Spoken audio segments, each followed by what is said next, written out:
Mdina is the picture-perfect walled city located in the center of Malta, and with its dramatic Baroque gate and stunning architecture, it's clear to see why they chose Mdina as a Game of Thrones filming location. But is this silent city really worth a visit on your trip to Malta? Well, in this video, we'll answer just that, covering 12 things to do that will make your trip to Mdina unforgettable. All in this episode of Lucas World Travel.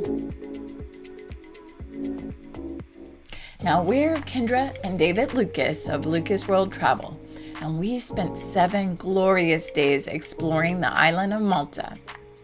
We took a day trip to Mdina from Valletta, and if you like using public transportation like we do, this is how you get there. So Malta does have a very well organized bus system. So you're able to easily get to the Blue Grotto and to cities like Mdina without trouble using the bus. The bus to Mdina is down in Bay C. So to go to Mdina, you could either take bus 51 or 52 from the Bay C2. Bus fares are €2 per ride, and exact change is best. We just got off the bus. It took about 45 minutes to get here by bus. But the first thing you're gonna know is the fantastic city walls of Mdina. Now, Mdina was the original capital of Malta, established by the Knights of St. John. But once the capital was moved to Valletta, this walled city was essentially deserted. Currently, only 271 residents live here, making this once bustling capital now a silent city. So the first thing you're going to see is this fantastic Baroque gate. So intricate, so lovely. It's an exciting way to start your journey in the city. Plus, this gate is where Lady Stark first entered into King's Landing in Game of Thrones. Immediately inside the city gate is the Mdina Dungeon Museum. We did not go inside this one, but it does look like an interesting option. If you can believe it, we're actually going to take one of these very touristy horse and carriage rides because he's going to give us a tour as well. So let's see what that's like. Our carriage ride took us straight through the center of the city to see the great views at Bastion Square. So you want to come to Bastion Square to get a great view like this of the surrounding countryside, and you can even see as far as the sea and the cities that make up the coastline. Stunning view here in Mdina. I never thought I could actually say this literally, but our carriage awaits. Let's get back into our carriage. Yeah, let's get back in our carriage. Come on now. And off we go, just like that. That's right. Rolling down the narrow alleyways of Mdina is quite a vibe and made us remember an important holiday. I didn't even think of this. This is Valentine's Day. So this is our Valentine's Day activity. Who would have thought? When you travel full-time like we do, sometimes you forget what day it is or what holiday they're celebrating back at home. But all it takes is one out-of-the-ordinary moment to bring you back to the present, making each second even more special and even more memorable.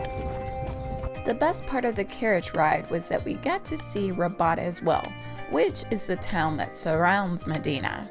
And this little town has its own unique beauty and charm as well.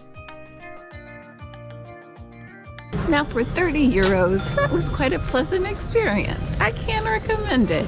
We got a nice little tour. We're well oriented to how the city looks now, and even know about a few things outside the city walls in Rabat. But now we're heading back into the walled city to continue seeing Mdina. So the Carmelite Priory is free to enter and beautiful to behold. So definitely make a quick stop in there.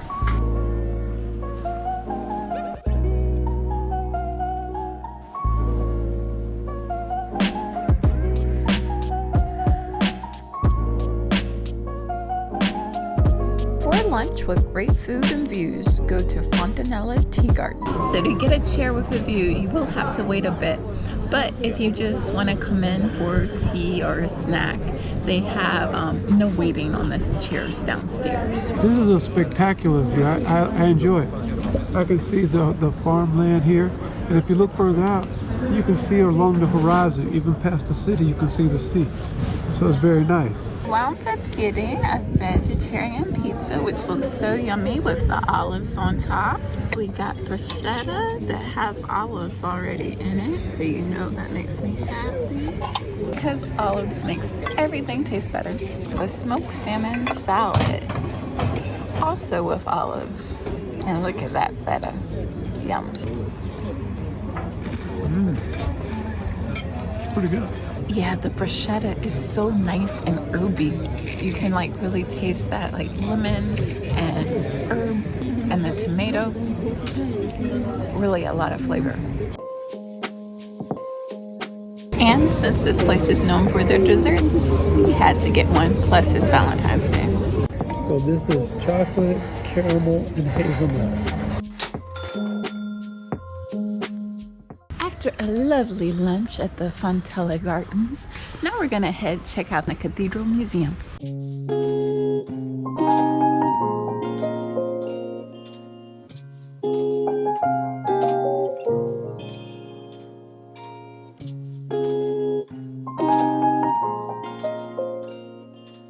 So tickets are €10 per person and includes admission into the museum and into the cathedral. The museum has 2 levels filled with nice, beautiful relics. And to my surprise, they had the bones of a saint in there. That was shocking and quite interesting to see. And on the 2nd level, they had these beautiful paintings, beautiful furnishings. I was really surprised and impressed to see all of those. Inside the cathedral itself, very beautifully decorated with all the different paints and colors and loads of beautiful memorial stones on the floor as well. So very intricate, a feast for your eyes when you go see the Mdina Cathedral. Next, we walk down the narrow streets to the final street of the city, Trick Limhazen. So this street, they filmed a lot of the Game of Thrones stuff right here in Mahazen Street. This street is also where you'll find the Knights of Malta. So tickets are $6.50 per person. So the Knights of Malta is both a movie and a museum where you can go to learn about the knights that founded these cities here on the island of Malta. Now, the Knights of St. John came here after being exiled from several different places, both from the Holy Land and Jerusalem, from Cyprus, and from Rhodes. So when they finally landed in Malta, they wanted to make this their permanent home. That's why they set up so many different fortifications, walls, and all these different military bases all around the island. They were not about to lose this one. The movie was quite entertaining and really connected a lot of dots for us about where the knights came from and their struggle to defend Christianity while traveling the Mediterranean. Now you have to know that these knights were once nurses. Then they were forced into becoming fighters and defenders of their Christianity and of the home. So then they started building these fortifications that were immense. It's really, really interesting. They were all very diverse, all very different, have a very powerful story. And later, some of their people were captured in Gozo and sent into slavery. And that inspired them even more to build up fortifications in Malta. Now, Mdina only has 3 city gates. This is the British gate, which is very practical, unadorned, not very interesting.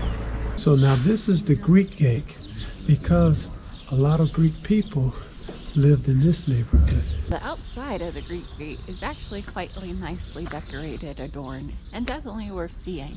So try to find all 3 gates: the main gate, the Greek gate, and the British gate, which is just steps away from the Greek gate. Now, right outside of the Greek gate is a garden called Il-Foss in Mdina. So you can walk through this garden to just take a look at the ramparts, the city walls of Mdina, which are just spectacular, so well preserved. So although Mdina is known as the Silent City, it's anything but boring. Mdina's stunning views and talent for making history come to life will keep you well entertained and make you appreciate how the events of the past made the things the way they are today. So we really enjoyed our trip to Mdina and highly recommend it when you come to Malta. Up next, we're heading to Porto, Portugal. So make sure to like, subscribe, and hit that bell so you can follow our journey. Well, world travelers, that's our journey, and good luck in planning yours. If you want to see even more great things to do in Malta, check out our ultimate guide to Malta on the right there. As always, thanks so much for watching. Thanks for sharing with all your travel buddies, and happy travel planning until next time.